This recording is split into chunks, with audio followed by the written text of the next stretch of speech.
وصف کو تلاش کرنے کے لیے اہل اللہ نے انسانی شعور کے مناسبت سے قاعدے اور ضابطے بنائے ہیں اور ایک نقطہ کو تقسیم کر کے 6 کر دیا ہے تاکہ ایک مبتدی سالک آسانی سے سمجھ سکے۔ اس ایک نقطہ کے 6 حصوں کو تقسیم کرنے کا نام تصوف میں لطائف سطح یا 6 لطیفے رکھا گیا ہے۔ 5 لطیفوں کو چھوڑ کر آخری چھٹا لطیفہ جس کو افقی کا نام دیا گیا ہے، ہر انسان کے اندر نفس واحد ہے۔ یہی وہ نقطہ ہے جو اللہ کا گھر ہے، جس میں اللہ بستا ہے اور جس پر براہ راست اللہ کی تجلیات کا نزول ہوتا ہے۔ یہی وہ نقطہ ہے جس میں داخل ہونے کے بعد کائنات صحیح معنوں میں انسان کے لیے تسخیر ہو جاتی ہے اور وہ اللہ تعالیٰ کا ارشاد سمجھ لیتا ہے کہ ہم نے مسخر کر دیا سب کا سب تمہارے لیے جو کچھ ہے آسمانوں میں اور زمین میں، یعنی آسمانوں اور زمین میں جو کچھ ہے وہ تمہارا محکوم ہے اور تم اس کے حاکم ہو۔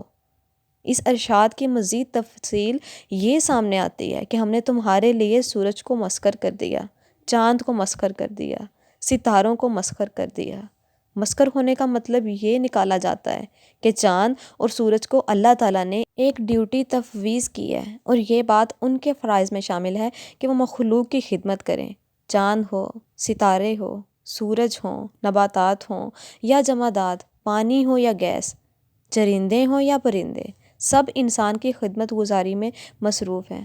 یہ مسخر ہونے کی تعریف میں نہیں ہوتا۔ مسخر ہونا کسی چیز پر حاکمیت قائم ہونا یہ معنی رکھتا ہے کہ اس چیز پر تصرف کیا جا سکتا ہے۔ موجودہ صورت یہ ہے کہ نوع انسان چاند اور سورج کے تصرف میں زندگی بسر کر رہا ہے۔ اگر چاند اور سورج اپنا تصرف ختم کر سکتے ہیں تو زمین کا وجود باقی نہ رہتا۔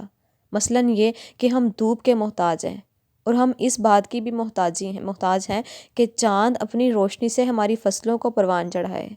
ہمیں چاند اور سورج پر کوئی حاکمیت حاصل نہیں۔ دوسرا سوال ہے، درست طرز فکر کون سی ہے؟ انسان کسی بھی ڈھنگ سے زندگی گزار رہے، اس کے پیچھے ایک سوچ، ایک طرز فکر کار فرما ہوتی ہے۔ کیا روحانیت ہمیں کوئی ایسی کسوٹی فراہم کرتی ہے جس سے پرکھا جا سکے کہ کون سی طرز فکر درست ہے؟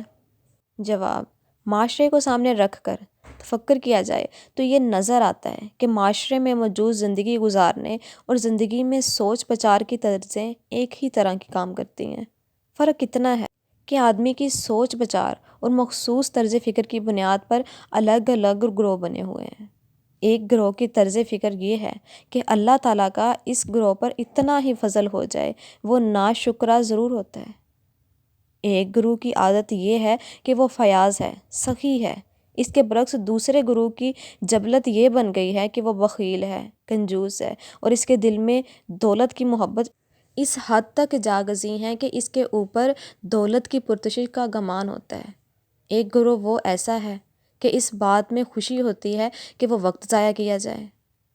ایک گروہ وعظ و نصیحت سننے کا شوقین ہے، دوسرا گروہ سیاسی تقاریر سننے کا خواہش مند رہتا ہے۔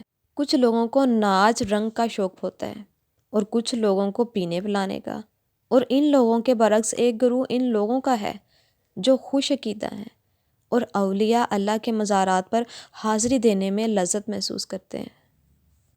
مختصر یہ کہ زمین پر موجود نوع انسان مختلف گروہوں میں بٹی ہوئی ہے۔ 99% گروہ کی زندگی اور ان کی طرز فکر کا جائزہ لیا جائے تو یہ حقیقت منکشف ہوتی ہیں، اور یہ 99% گروہ شک اور وسوسوں میں مبتلا ہے۔ ہم بتا چکے ہیں کہ شک اور وسوسہ کی زندگی سے آدمی کے اوپر غم، خوف اور پریشانی مسلط ہو جاتی ہے۔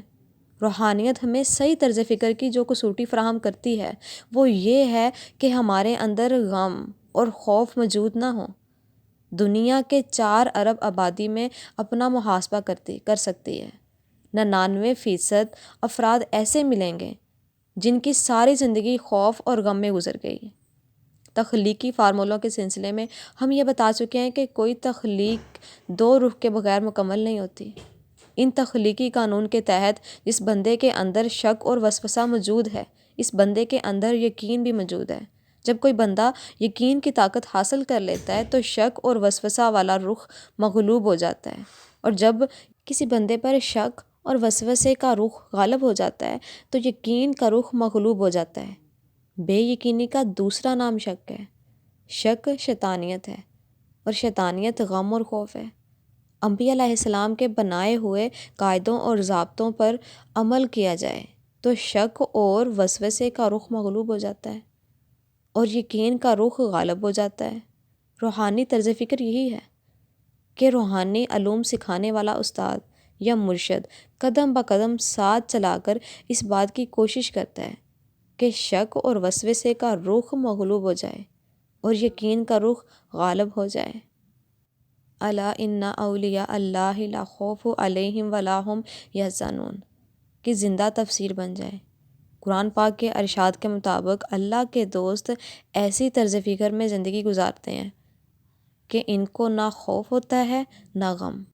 جبکہ اگر آج کل کے زمانے میں ہم اپنے آپ کا جائزہ لیں تو ہم لوگ ایسے ہی زندگی گزار رہے ہیں جو خوف اور غم میں مبتلا ہے۔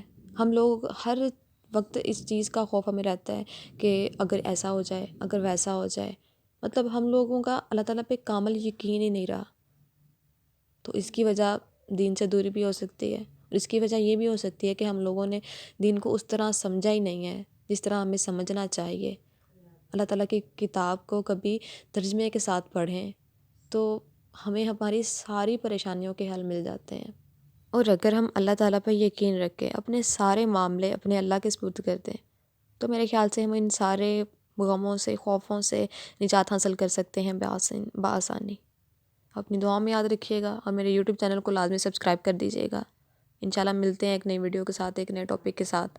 اللہ حافظ۔